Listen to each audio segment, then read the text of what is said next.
son los tumores carcinoides bronquiales. Los carcinoides son un poquito más frecuentemente en mujeres.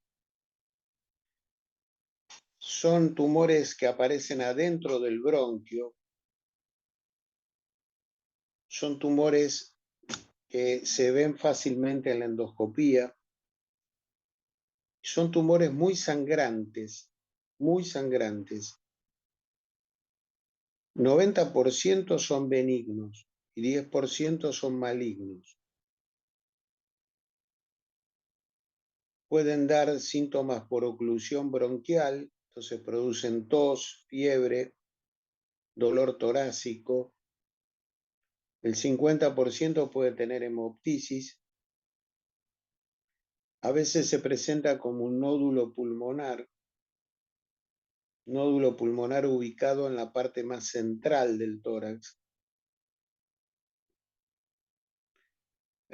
Hay un estudio que es el centellograma con octiotride marcado con yodo 123, que capta el radioisótopo, lo capta con mucha intensidad el tumor, y eso permite confirmar su presencia en el 85% de los casos. Si usted se encuentra con un carcinoide en la endoscopía, se aconseja no biopsiarlo, porque si lo biopsia puede dar lugar a un sangrado muy copioso. Se acompañan de síndromes paraneoplásicos, sobre todo endocrinos, pero en raros casos. Por ejemplo, se ha descrito Cushing, acromegalia, Zollinger-Ellison, hiperinsulinemia y neoplasias endocrinas múltiples como asociadas al tumor carcinoide. Yo una vez tuve un paciente que me viene al consultorio y le pregunto, un muchacho joven, tendría 45 años. Le digo, ¿vos tenés algún antecedente? Me dice, sí, yo tuve un síndrome de Cushing. Ah, sí. Sí, me dice, por un carcinoide bronquial. ¿No? O sea, que estas cosas raras a veces existen, te caen justo al consultorio y te lo comenta el paciente. A veces estos síndromes carcinoides pueden provocar un síndrome que se llama síndrome carcinoide. En realidad el síndrome carcinoide suele aparecer cuando hay metástasis del tumor, sobre todo metástasis hepáticas, y cursa con asma, broncoespasmo, diarrea, vómitos, hipotensión y flash cutáneo. Flash cutáneo es que se te pone la cara toda roja. Se produciría porque el tumor libera grandes cantidades de serotonina y de prostaglandinas. Y también los carcinoides bronquiales pueden producir fibrosis de las válvulas del corazón izquierdo. En cambio, los carcinoides digestivos producen fibrosis de las válvulas del corazón derecho. Hablo de carcinoides digestivos porque después cuando veamos tubo digestivo, vamos a ver que hay carcinoides en la zona del apéndice. Son tumores que aparecen en la zona del apéndice, se llaman tumores carcinoides. Si usted tiene un tumor carcinoide, el tratamiento es quirúrgico. Si no se puede resecar por cirugía, se puede tratar por láser.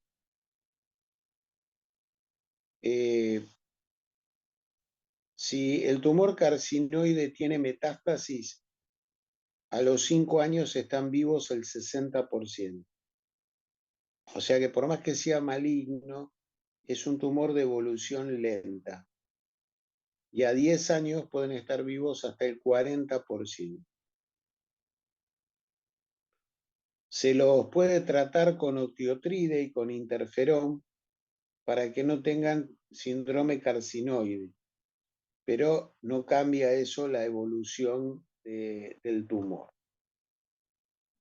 Entonces, es un tumor 90 benigno, 10 maligno, es bronquial, con mucha tendencia al sangrado, raramente con síndromes paraneoplásicos, y con cuadros bronquiales y puede dar hemoptisis en la mitad de los casos.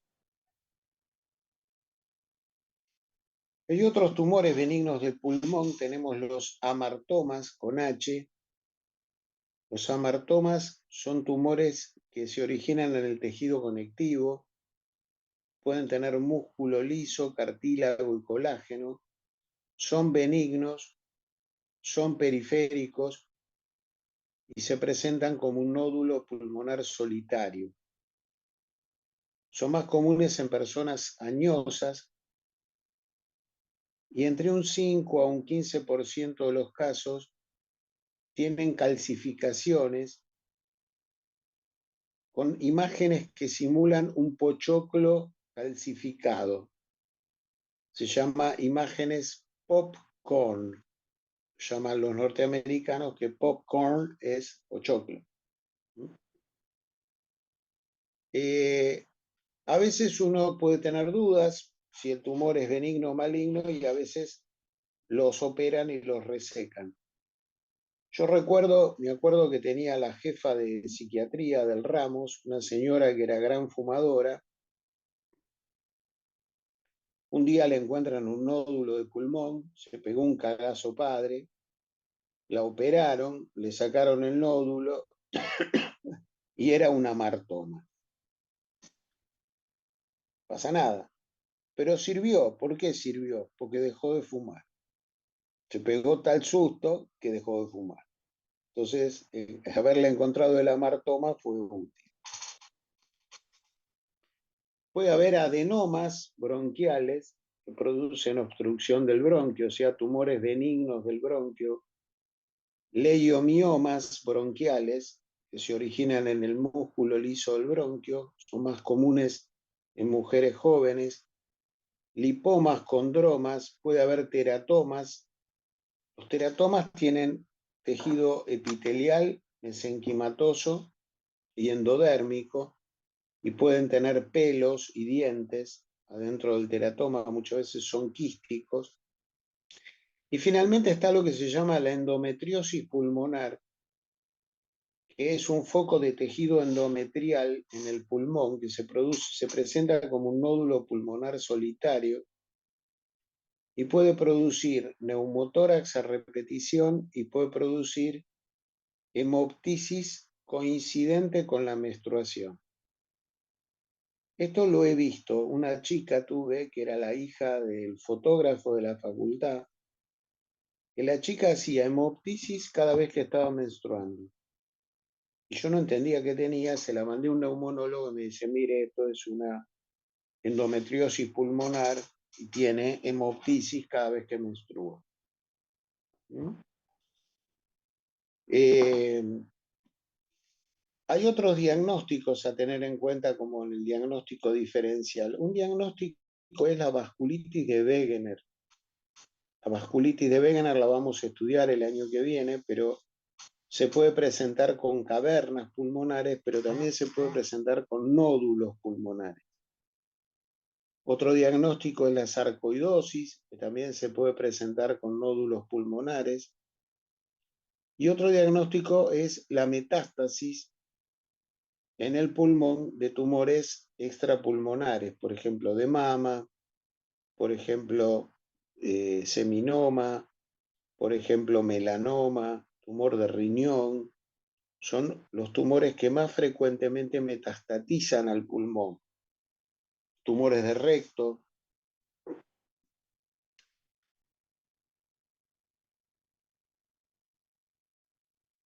Bueno, ahora vamos a hablar un poquito del nódulo pulmonar solitario.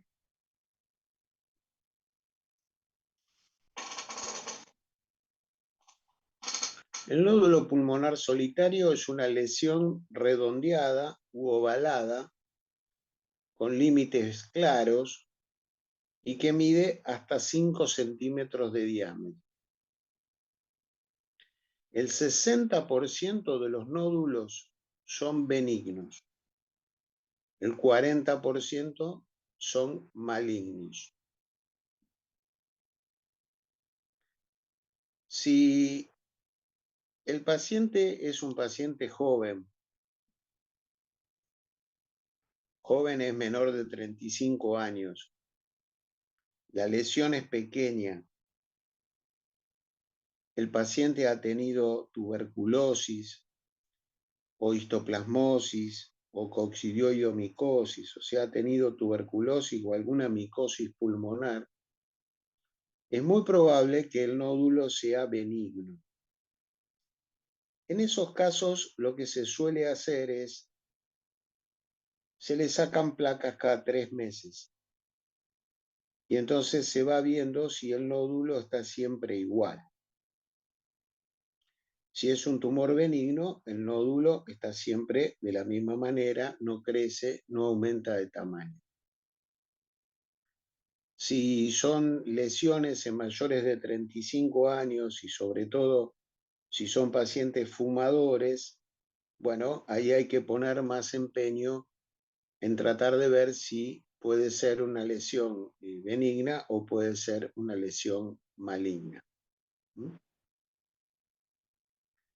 ¿Cada cuánto dijo, doctor, que se hacía el control? En general, el primer año, cada tres meses, más o menos, 4 meses, le sacas una placa. Si ya pasó el primer año y no creció, después le sacas una placa 2 veces por año, un par de Ok, años más, y si no crece, bueno, ya está, eso es una lesión benigna y se acabó. ¿Mm?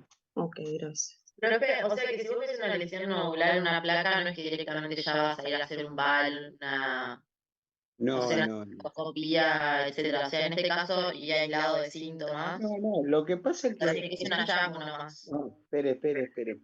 Lo que usted dice demuestra que usted hay una cosa que no entiende.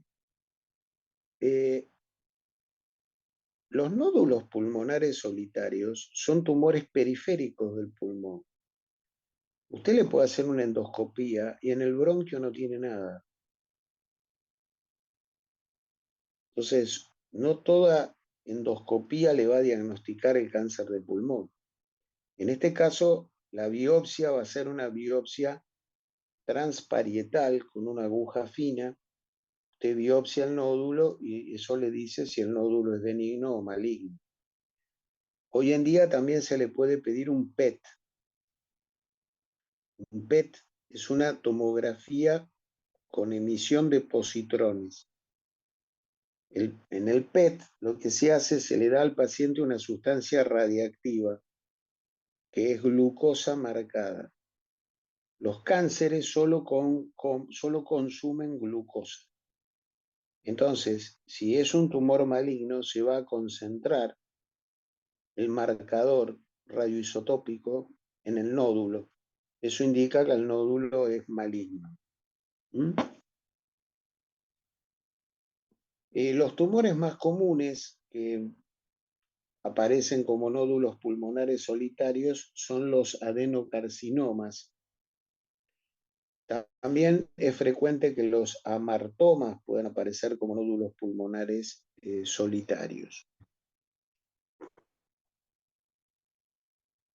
Eh, También hay que tener en cuenta que un nódulo solitario puede ser una metástasis. Entonces ahí hay que pensar en tumor de cabeza y cuello, o sea, laringe, boca, adenocarcinoma de mama, riñón, colon, sarcomas, melanomas, ¿sí? Como tumores metastásicos. Hay una lista de Profesor, las causas, sí, no, para preguntarte, ya que decías de la glucosa, si yo veo en sangre que la glucosa está muy baja, ¿también lo sumo como una posibilidad de que pueda haber un tumor o no, no? no. Tanto no. Ah, No porque son tumores muy pequeños. Para que un tumor te dé hipoglucemia, eso ocurre solamente cuando tenés grandes tumores que invaden casi todo el hígado. Entonces, en ese caso, tiene tanto tamaño de células tumorales que consumen tanta glucosa que puede dar hipoglucemia. Pero eso es raro, no es una cosa muy frecuente de ver. ¿Mm? Bueno, los nódulos pulmonares pueden ser por tuberculosis, por micosis, por citomegalovirus, por una neumonía en el estadio de resolución,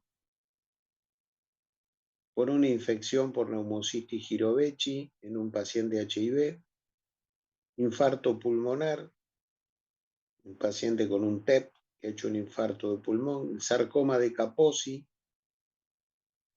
los abscesos de pulmón, malformaciones arteriovenosas pulmonares, secuestros pulmonares. Un secuestro pulmonar es cuando hay un pedazo de pulmón que no tiene conexión con la vía aérea. Eso se llama secuestro pulmonar. La vasculitis de Wegener, ya dijimos, y los quistes bronquiales. ¿Cuáles son los factores de riesgo de que sea maligno el nódulo? Bueno, el primer factor de riesgo es la edad. Cuanto más edad tiene el paciente que aparece el nódulo, más riesgo de que sea maligno. El otro es el tabaco. Si el paciente es un fumador, un gran fumador de muchos años, más riesgo de que el tumor sea maligno. El patrón de crecimiento. El patrón de crecimiento se denomina tasa de duplicación. Es el tiempo que tarda el tumor en duplicar su tamaño. Si el tumor aumenta de tamaño, en general es un tumor maligno. Un tumor benigno no aumenta de tamaño. Pero a veces hay tumores malignos que aumentan de tamaño, pero lentamente. Por ejemplo, el adenocarcinoma, que puede aumentar de tamaño recién en 2 años. Entonces, a veces el crecimiento es medio lento. Hay calcificaciones, a veces los nódulos están calcificados y hay calcificaciones que se consideran benignas. Por ejemplo, cuando es una calcificación que parece un pochoclo, es benigno. Cuando hay una calcificación única en la parte central, es benigno. Cuando hay una calcificación como un anillo alrededor del nódulo, es benigno. En cambio, si hay una calcificación excéntrica, irregular, asimétrica, eso sugiere que es un nódulo maligno. Cuanto más grande es el nódulo, mayor probabilidad de que sea maligno. Por ejemplo, si el nódulo mide más de 3 centímetros, el 90% es maligno. Otra cosa es el contorno. Si el contorno está redondeado y bien definido, en general es un nódulo benigno. En cambio, si el nódulo está lobulado o espiculado, tiene como espículas, eso sugiere malignidad. También, si el paciente vive en un área donde hay mucha histoplasmosis o mucha coccidioidomicosis, la probabilidad de que el nódulo sea benigno es mayor.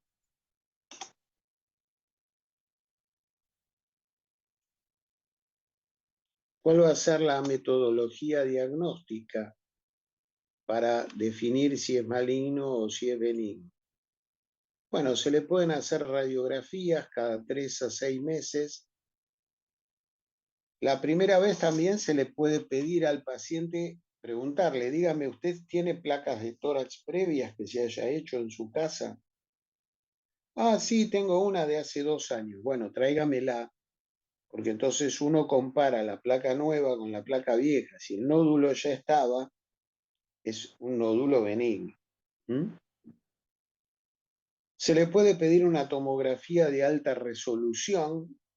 De alta resolución es una tomografía que se hace en cortes pulmonares cada 2 milímetros.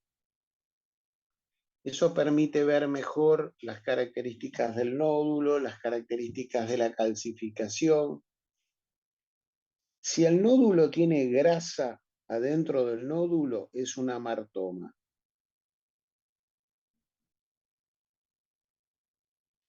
Si la tomografía se hace con contraste, aumenta mucho la sensibilidad para detectar lesiones malignas. Se puede hacer la tomografía por emisión de positrones. Se puede hacer una punción biopsia transtorácica bajo control tomográfico. Entonces usted lo lleva al tomógrafo y con una aguja muy finita, usted atraviesa la costilla, atraviesa la pared del tórax, el músculo, se mete en el nódulo y le toma una biopsia. ¿Mm?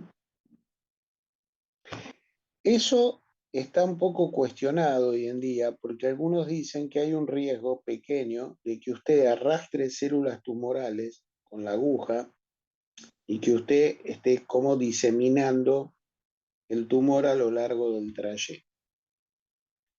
El riesgo de la biopsia es que haga un neumotórax. Y finalmente, en algunos casos, si usted considera que es un paciente de alto riesgo, un señor gran fumador y usted no quiere correr riesgos, usted le puede pedir directamente al cirujano que le reseque el nódulo, o sea, extirpación quirúrgica del nódulo. Muerto el perro, se acabó la rabia. ¿Mm? En general, en pacientes que tienen bajo riesgo, menores de 35 años, no fumadores, con un patrón de calcificación benigno y la lesión no crece en 2 años, en general se va haciendo controles expectantes con radiografías y si pasan los años y la lesión está siempre igual, bueno, se llega a la conclusión que es una lesión benigna. Si es un paciente fumador, mayor de 35 años, el nódulo aumenta de tamaño, no está calcificado o tiene calcificaciones malignas, en ese caso o le hace la biopsia o le pide la tomografía por emisión de positrones o directamente lo llama al cirujano y le dice sácalo porque no me gusta que tenga este nódulo. ¿Está claro? A mí acá lo que me importa es que usted se quede con este concepto. En general estos nódulos son periféricos, en general son adenocarcinomas y no llega usted con la endoscopía. O sea, con la endoscopía va a llegar para ver los tumores que crecen adentro del bronquio. Pero estos son periféricos, estos son lo que se llaman tumores de la cicatriz, donde aparece el tumor donde hubo una cicatriz pulmonar previa. Y acá usted tiene que ir a hacerle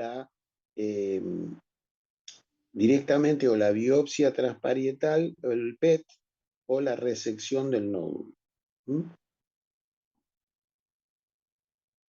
Por supuesto, si usted lo reseca y es un nódulo de 2 centímetros, bueno, en general el pronóstico es bueno, porque por más que sea un cáncer, usted lo sacó muy precozmente, entonces en general lo saca en un momento donde ni siquiera ha hecho metástasis ganglionares, y el paciente tiene toda la chance de sobrevivir muchos años. ¿Mm?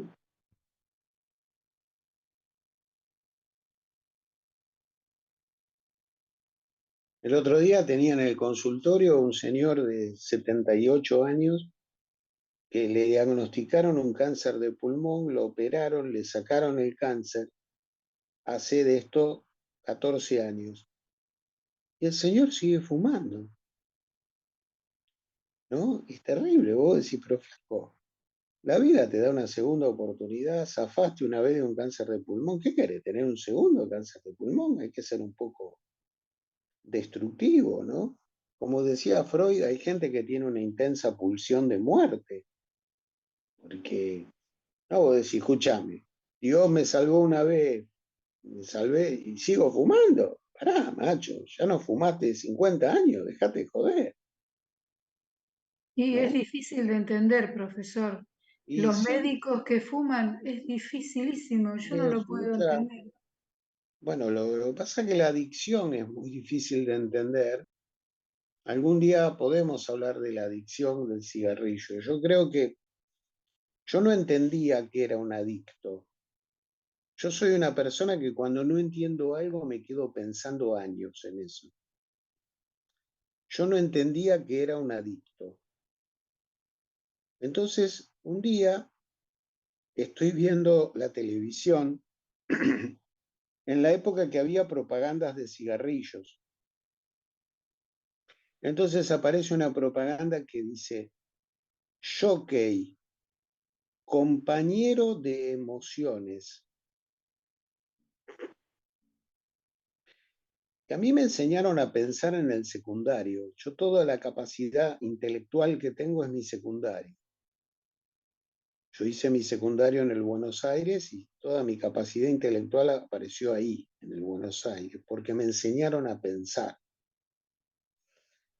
Entonces, cuando yo escucho Jockey, compañero de emociones, yo digo, pero si el cigarrillo es un cachito de papel con hojitas adentro de tabaco, ¿cómo me dicen que es un compañero de emociones? Ah, entonces un adicto es un señor que confunde un objeto con una persona y prefiere la compañía de un objeto en vez de la compañía de una persona. Al poco tiempo sale otra propaganda de Jockey que decía, Jockey no te abandona. Entonces yo digo, ¿cómo me va a abandonar Jockey? Si Jockey es un pedazo de papel con hojita de tabaco. Si no me abandona es porque lo estoy confundiendo con una persona que nunca me va a abandonar, ¿no? Entonces ahí entendí que era un adicto. Un adicto es un señor que confunde un objeto con una persona. Y que entonces cuando siente carencia de una persona, saca un cigarrillo y se lo pone en la boca. Entonces hice una prueba con un amigo fumador, entonces me voy al bar con mi amigo. Entonces mi amigo me empieza a contar lo que le pasaba, entonces yo agarro y le empiezo a llevar la contra. Todo lo que él me decía le empiezo a llevar la contra. No, no es así, estás equivocado, está mal, esto no es así, esto es distinto. De golpe yo le llevo la contra, él se siente solo. Cuando él se siente solo, mete la mano y saca el cigarrillo. Entonces le digo, mira, esto te lo hice para hacer la prueba, ver la prueba. Me acabas de confirmar lo que pensaba. Que cuando el fumador se siente solo, saca el cigarrillo. Y esa es la estructura de todos los adictos. Sea la cocaína, como muchos de ustedes, sea la marihuana, como muchos de ustedes, sea al tabaco, sea al alcohol. Entonces, la otra pregunta que me hice es, ¿por qué la mayoría de las adicciones son por la boca? Son con la boca y metiendo cosas por adentro de la boca. Y entonces ahí descubrí que el objeto que añora el adicto es la teta de la madre, porque la teta de la madre es por la boca y es el primer objeto que nos calma. Porque la teta me alimenta, pero además de que me alimenta, me calma, me da serenidad, me da tranquilidad mental y tranquilidad de que estoy en un vínculo con alguien que me quiere.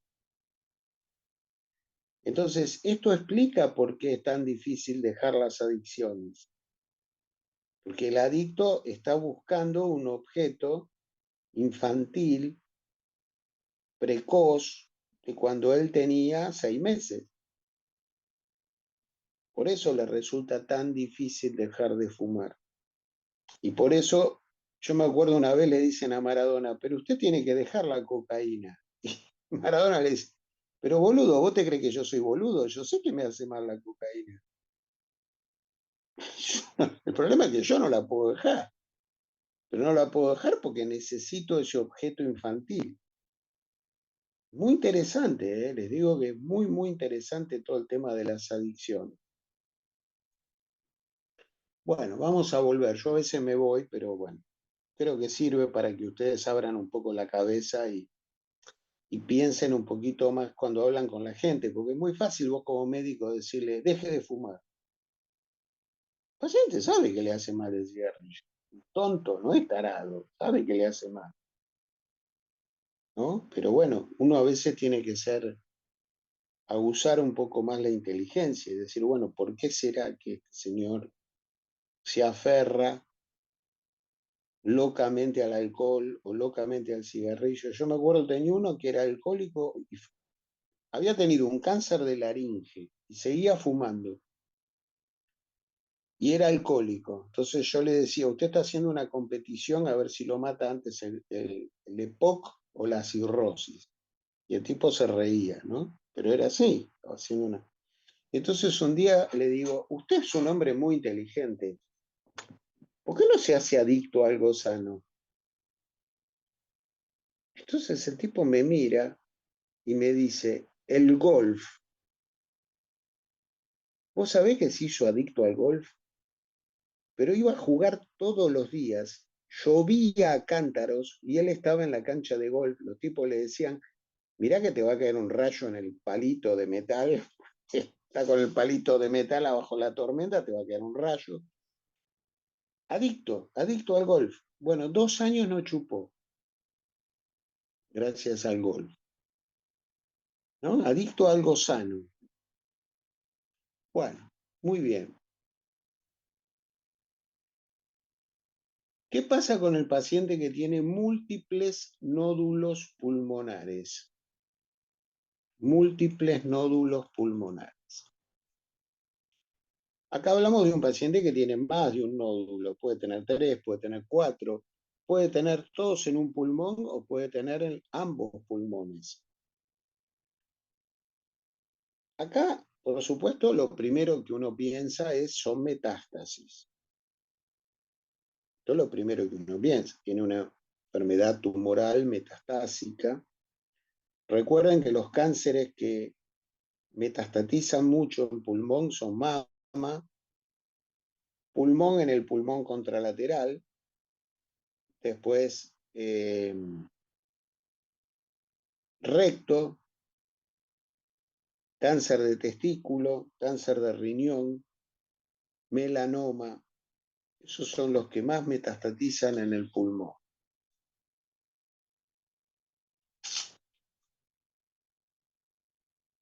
Puede que el paciente tenga múltiples nódulos porque tiene un cáncer broncoalveolar.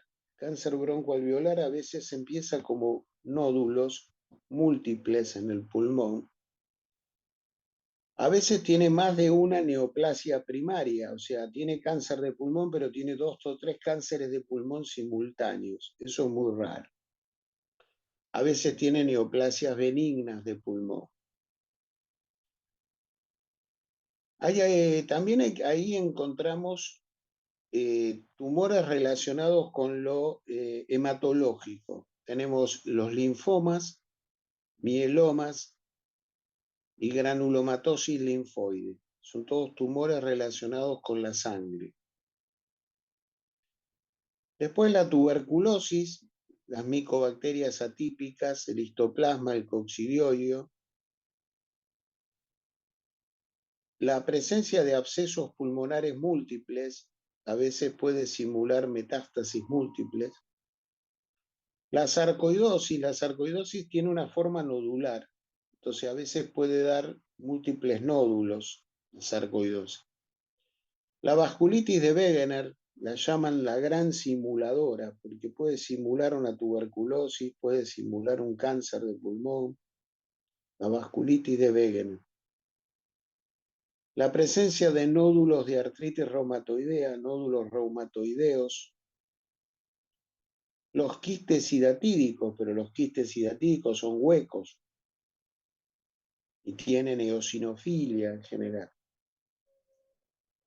Algunas neumoconiosis pueden dar nódulos, las bronquiectasias quísticas, la aspergilosis broncopulmonar alérgica, el micetoma, que son por hongos, amiloidosis pulmonar, enfermedad de Sjögren y la malformación arteriovenosa pulmonar. ¿Con eso qué queremos decir? Queremos decir que no todo nódulo múltiple es cáncer, si bien lo primero que usted tiene que descartar es que no sea cáncer, ¿no? Puede ser una vasculitis de Wegener, puede ser nódulos reumatoideos, puede ser una micosis, puede ser tuberculosis.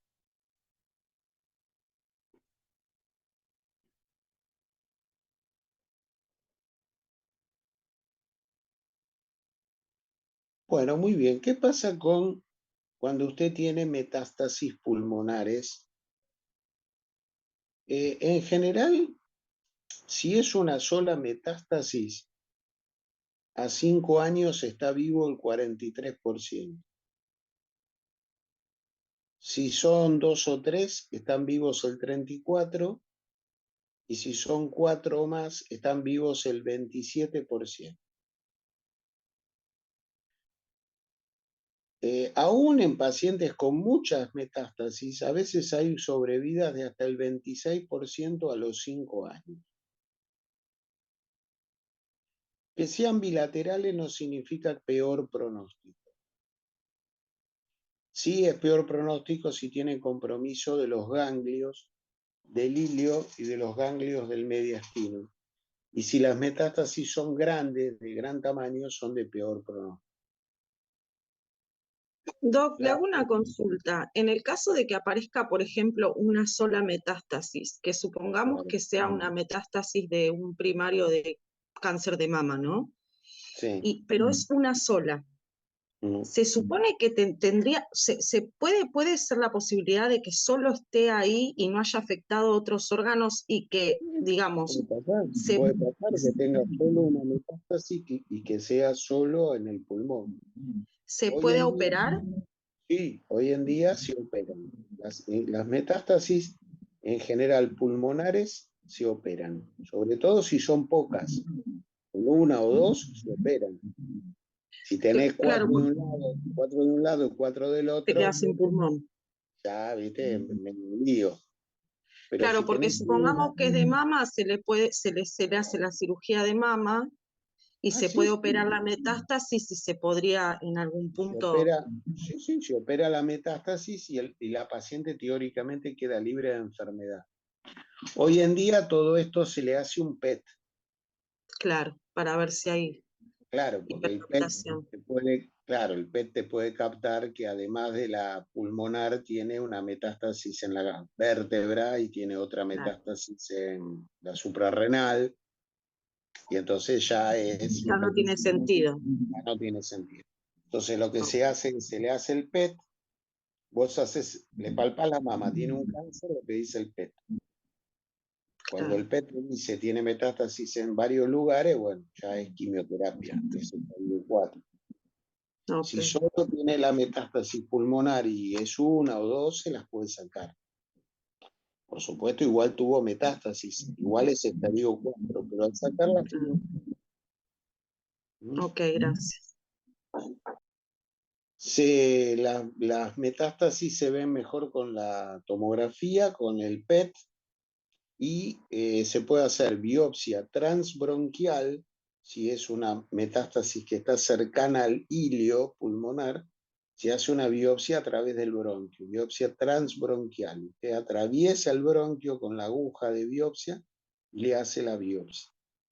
Y si está más cerca de la pared externa, es una biopsia transparietal.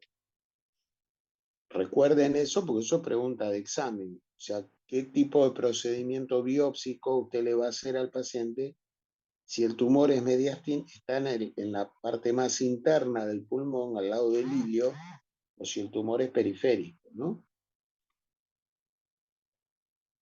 El tratamiento, bueno, hoy en día se tratan de operar las metástasis pulmonares si son una o dos, se intenta operarlas. Los sarcomas son tumores muy malignos, entonces es muy común que usted le opere la metástasis y al poco tiempo aparezca una nueva metástasis y la puede volver a operar. El 80% de los que tienen sarcomas tienen metástasis pulmonares. Sarcomas son tumores muy malignos de tejido conectivo, sobre todo aparecen en las piernas, en los glúteos, en los muslos, son muy malignos. Los cánceres rectales, sobre todo, pueden metastatizar al pulmón porque los otros cánceres de colon van a la porta.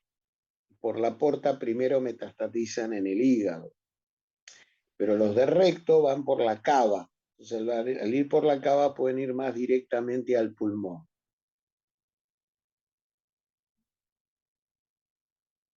El cáncer de mama es muy común la afectación pulmonar. El cáncer de testículo es el que tiene mejor pronóstico. Si usted le saca la metástasis, a los 5 años están vivos el 82%. Y el que tiene el peor pronóstico es el melanoma, cáncer de piel. Es un tumor, melanoma es un tumor muy maligno, muy maligno. Y en general cuando tiene metástasis en el pulmón ya tiene metástasis en otros órganos y a 5 años están vivos 20%. O sea, es un tumor que tiene un pronóstico realmente muy mal.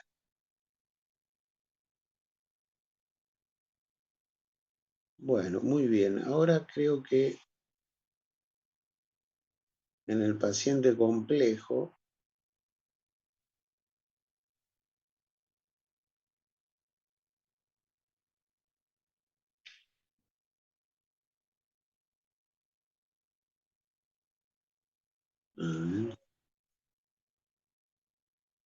parece acá.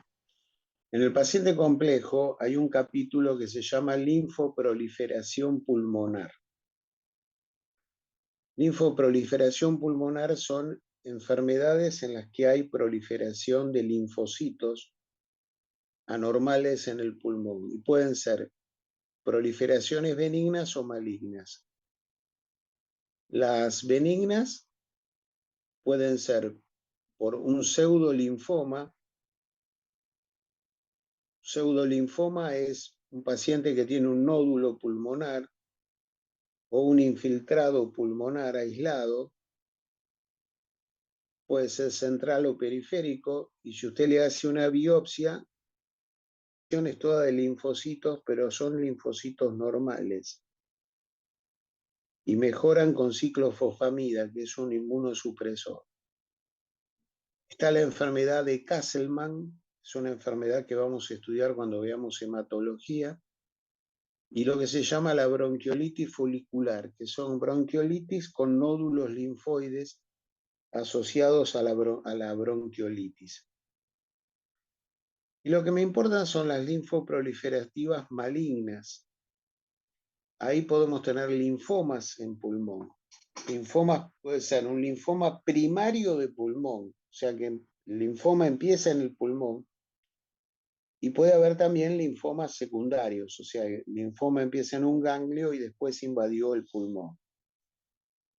Son más comunes en el pulmón derecho, pueden tener síntomas de deterioro general, fiebre, sudoración profusa, pérdida de peso.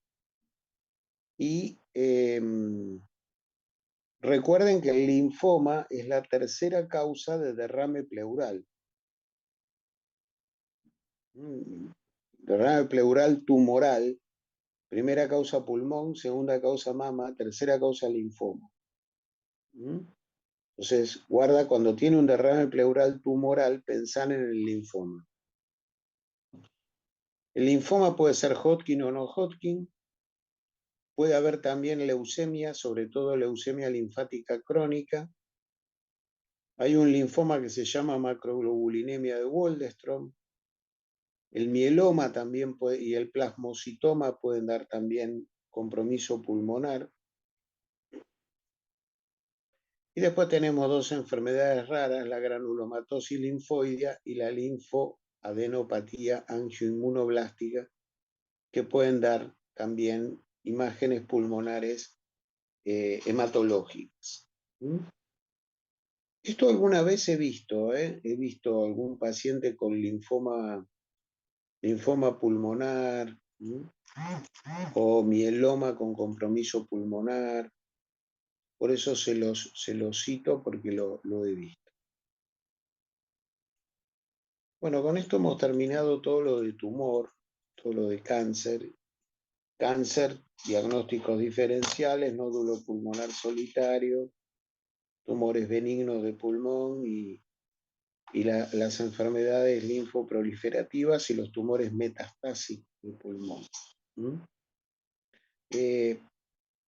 Vuelvo a decirle lo que les dije. No les voy a tomar los estadios del cáncer, no les voy a tomar las quimioterapias, porque eso cambia cada 2 años y tiene sentido. Pero sí les voy a hacer muchas preguntas sobre las formas de presentación y sobre la metodología de diagnóstico.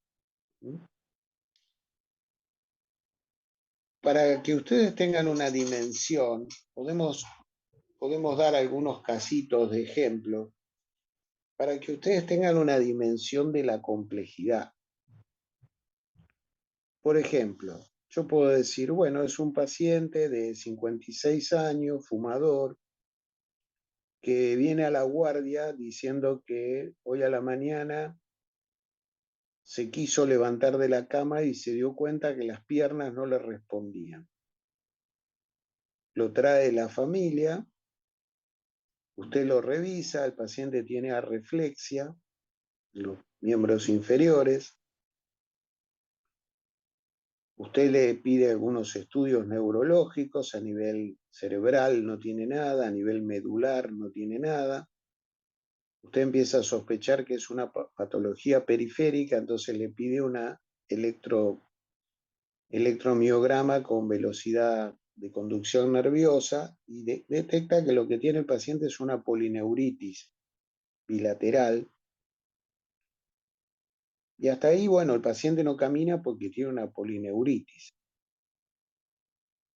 Pero usted se acuerda de mí y se acuerda de que había un síndrome paraneoplásico. Este paciente es un fumador. Entonces usted le pide la placa de tórax y en la placa de tórax el paciente tiene un cáncer pulmonar.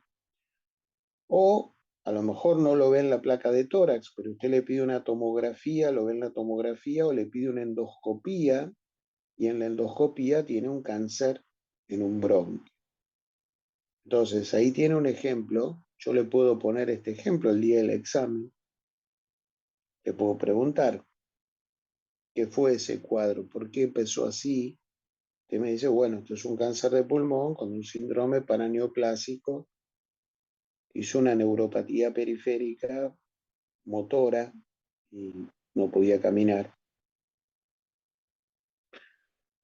Otro ejemplo puede ser que el paciente es un paciente fumador de 2 atados por día que viene con expectoración hemoptoica. Usted le pide una placa, en la placa no se ve nada, le pide una tomografía, no se ve nada, pero usted le hace una endoscopía. Fíjense que usted siempre yo digo, tomografía, endoscopía, tomografía, endoscopía, tomografía, endoscopía. ¿Por qué? Porque si está dentro del bronquio, usted puede no verlo en la tomografía. Usted le hace la endoscopía y el señor tenía un tumor en el lóbulo, en el bronquio fuente del lóbulo superior derecho. Entonces, ya está hecho el diagnóstico.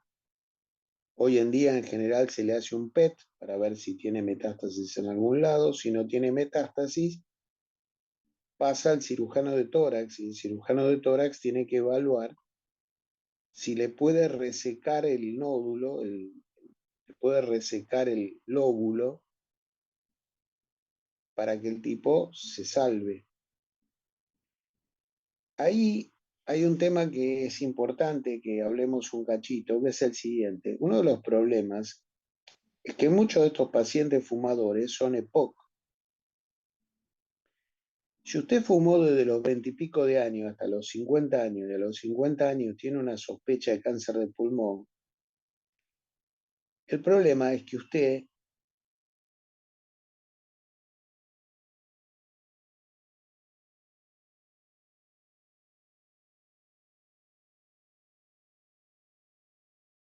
o no fumo, nunca fumé, los 50 años yo tengo a lo mejor 5 millones de alvéolos. Pero un señor con EPOC que fumó toda la vida no tiene 5 millones, tiene 2 millones. Entonces usted le va a sacar el lóbulo superior. Pero resulta que en el lóbulo superior hay 400.000 alvéolos. Entonces la pregunta es, ¿puede vivir con el resto del pulmón? ¿O no puede soportar esa cirugía porque se va a morir de EPOC? Entonces ahí hay que hacerle toda una serie de estudios. Se le hace resonancia, se le hace espirometría, gases en sangre, se le puede hacer centellograma de ventilación, perfusión, para ver cuánto contribuye el lóbulo que usted le quiere sacar, cuánto contribuye a la oxigenación. Y ahí se toma una decisión. Si el paciente se lo banca, usted lo opera. Siempre la cirugía, hasta el día de hoy, es lo que da mejor resultado para tratar un cáncer de pulmón, es la cirugía. Si el paciente ya no puede ser operado porque usted considera que si le saca ese pedazo de pulmón no va a respirar, bueno, lo único que le queda es hacer quimioterapia. No tiene otra alternativa. Lamentablemente es así. Esto se decide en cada hospital en una estructura que tienen los hospitales que se llama el Comité de Tumores. El Comité de Tumores está formado por médicos clínicos, neumonólogos y oncólogos y cirujanos de tórax. Se juntan una vez por semana, presentan los pacientes y toman una decisión. Bueno, a este lo operamos, a este no lo operamos, este va a quimioterapia, este va a radioterapia. Se toma una decisión en función de la edad, de las enfermedades concomitantes, el pronóstico, el EPOC. Les comento esto para que entiendan cómo funciona en la realidad, cómo funciona en la práctica. Profe, sí, Funciona, sí. sí, mi tío muy fumador, muy fumador, y él quedó con un cuarto de pulmón. De 2 pulmones quedó con un cuarto. Mirá. Vivió muy poco tiempo después de esa cirugía tremenda. Y sí, claro, porque con ese cuarto de pulmón, vos tenés que pensar, ¿por qué se muere? Yo te voy a dar esta explicación. Esto es una cosa que vamos a ver cuando demos la clase de POC, pero si ya la van sabiendo, viene bien. Yo soy un fumador que fumé toda mi vida, tengo 50 años. Dejo de fumar. Sin embargo, me muero a los 60. ¿Por qué? Porque a partir de los 50 años, yo tengo 66, a partir de los 50 años perdemos alvéolos. Hay una pérdida fisiológica de alvéolos. ¿Se entiende? Entonces, supóngase, cuando yo llegué a los 50 años, yo tenía 5 millones. Si usted hoy me cuenta cuántos alvéolos tengo, yo ya no tengo 5 millones, tengo 4 millones y medio. Y yo voy a ir perdiendo alvéolos a medida que envejezco. De hecho, si llego a los 90 y pico de años, ojalá toquemos madera, si llego a los 90 y pico de años, a lo mejor tengo enfisema a los 90 años, sin haber fumado nunca, pero tengo enfisema senil. Se ha ido haciendo bolsa al pulmón, pero por su envejecimiento natural. ¿Me siguen? Ahora, ¿qué pasa con el señor que fumó toda su vida? El señor que fumó toda su vida, él llega a los 50 años con 2 millones de alvéolos. Y ahí empieza a perder alvéolos por la vejez. Entonces, en los primeros 10 años pierde 500.000, pero cuando pierde 500.000 ya se queda con 1,5 millones. Con 1,5 millones ya tiene una insuficiencia respiratoria, necesita oxígeno domiciliario y se muere. Por eso, aunque deje de fumar a Claro. los 50, se va a morir igual antes. Porque la gente Bueno, dice, él dejó de fumar, ¿cómo es que se murió igual? Y se murió igual porque ya cuando llegó a los 50, la reserva de alvéolos que tenía era una reserva muy disminuida. claro, claro. Lo mismo que pasa con el filtrado glomerular. Es como que los órganos se van gastando, digamos. Obviamente, por ejemplo, vos tenés un viejito de 80 años, seguramente filtra el 40% de un muchacho joven.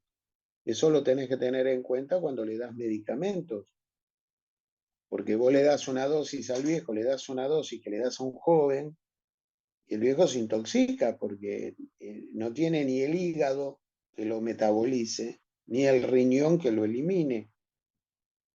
Entonces, por eso a veces en los viejitos usamos medio, usamos dosis mucho más chiquitas, porque, claro, tiene un hígado de 80 años y tiene un riñón de 80 años. Claro. Sí, sí, profe, tal Estas cual. eran algunas cosas que les quería comentar. Bueno, no sé si quieren preguntar algo más.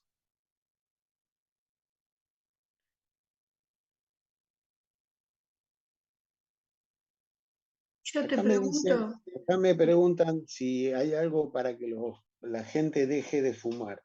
En el libro hay un capítulo del libro, que por supuesto tienen que estudiar, que habla sobre tabaquismo,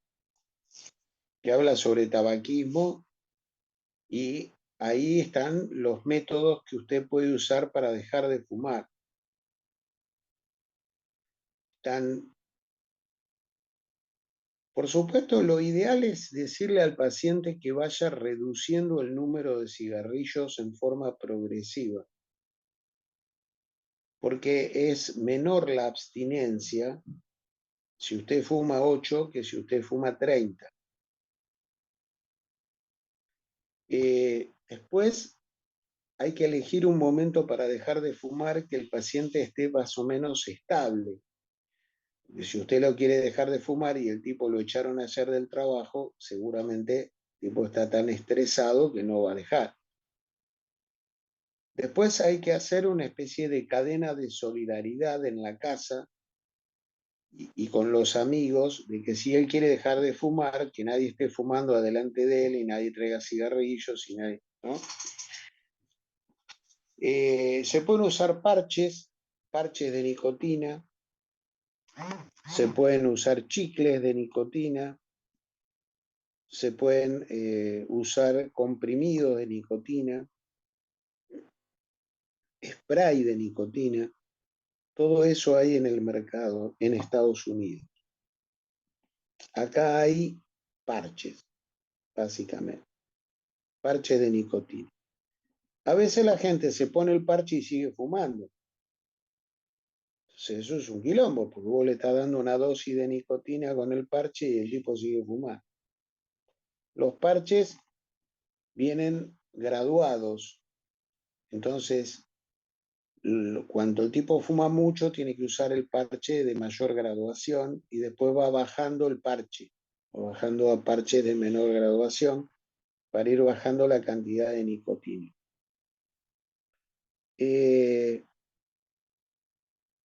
Después están los que usan el cigarrillo electrónico, pero el cigarrillo electrónico aparentemente ha traído problemas pulmonares. Pacientes que han hecho cuadros tipo distrés por el cigarrillo electrónico. Eso está en el libro, lo pueden buscar en la parte del paciente agudo que habla de complicaciones del cigarrillo electrónico. Hay una droga muy útil que es un antidepresivo que se llama bupropión. El bupropión es muy bueno para dejar de fumar. Se empieza con 150 miligramos, después se sube a 300. Hay que esperar un mes de darle el bupropión y en general el paciente con el bupropión El bupropión es un inhibidor de la dopamina, los receptores de la dopamina. Entonces, lo que te saca el bupropión es el craving. El craving es el deseo de volver a consumir. Entonces, por ejemplo, yo le di bupropión a una amiga mía, fumaba un atado por día y pasó a fumar 2 por día. Entonces le digo, bueno, dale, boluda, deja de fumar, fumá 2 por día. No, siguió fumando, 2 por día, 2 por día, 2 por día, y después volvió a fumar un atado por día. Necesita también la voluntad de la persona, ¿no? Profe, o sea, el efecto que tiene el bupropión es sacarle el placer a la persona por fumar. No, sacarle las ganas de volver a fumar después que fumó.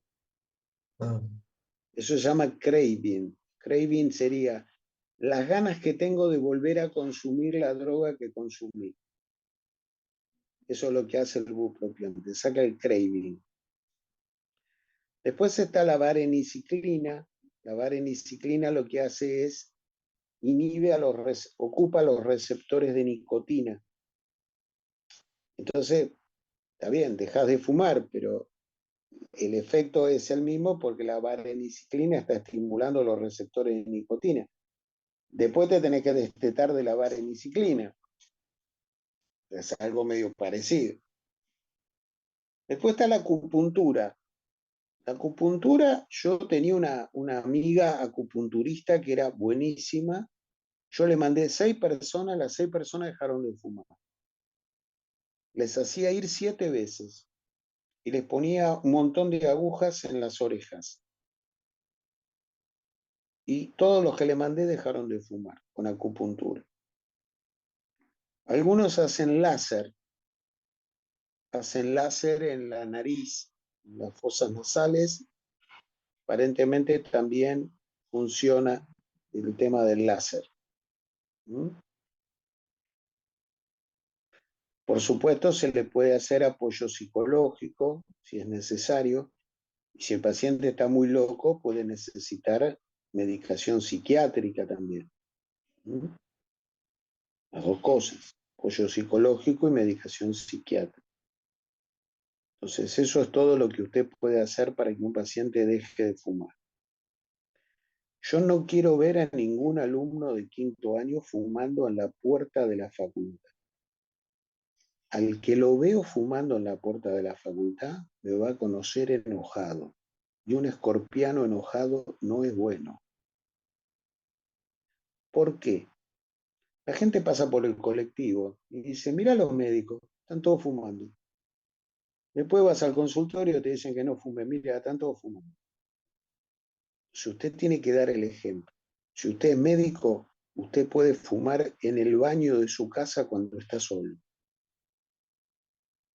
Usted no puede fumar adelante de la gente, porque si no usted está dando un mal ejemplo. Usted está diciendo, yo fumo, pero vos tenés que dejar de fumar.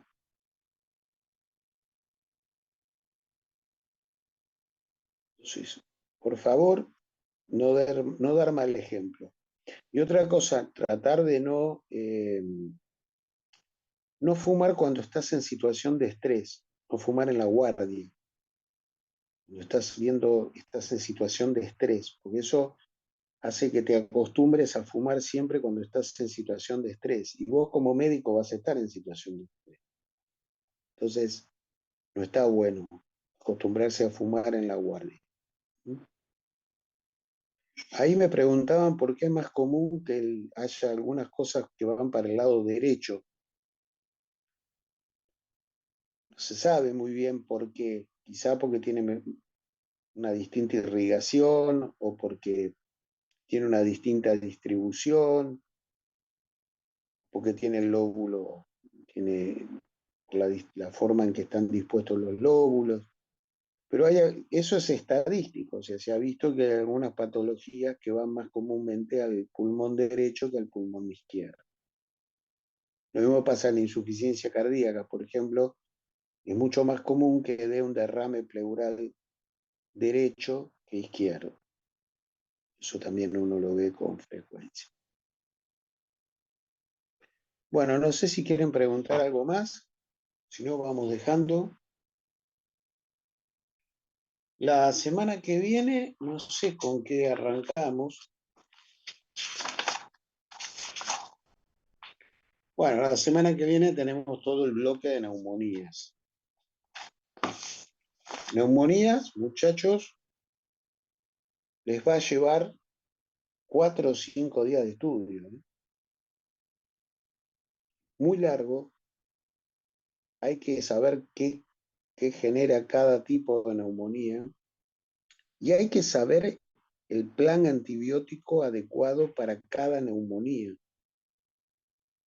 y no confundirse una neumonía con otra neumonía. Hay que saber cómo se trata el Pneumocystis jirovecii, cómo se trata el Rhodococcus, cómo se trata el citomegalovirus, cómo se trata el histoplasma, cómo se trata la tuberculosis. O sea, hay que saber cómo se trata cada uno de los bichos y no confundir un tratamiento con otro el día del examen. Así que neumonía, por favor, pónganse la pila el fin de semana, les va a llevar todo el fin de semana neumonía. Es un tema largo, es un tema, no es difícil, la verdad que no es difícil, pero hay que tener bien claro los distintos tipos de neumonía y tener bien claro cómo es el tratamiento en cada tipo, cómo se trata, complicaciones. Así que del emboliche. Después la otra semana tenemos la patología aguda. Ahí tenemos insuficiencia respiratoria y distrés y asistencia respiratoria mecánica. Así que nos vienen 2 semanitas de temas largos, importantes. Estudien porque ya estamos a 11, ya falta poco para el examen. El examen ya está hecho, son 17 preguntas. Cada pregunta en general tiene 2 o 3 preguntas adentro. Son 11 temas diferentes, no hay una pregunta repetida, así que estudien, no hay otra salida. Bueno, los dejo, pásenla bien. Gracias, doctor. Buenas Gracias, tardes. doctor. Gracias, profe. Bye.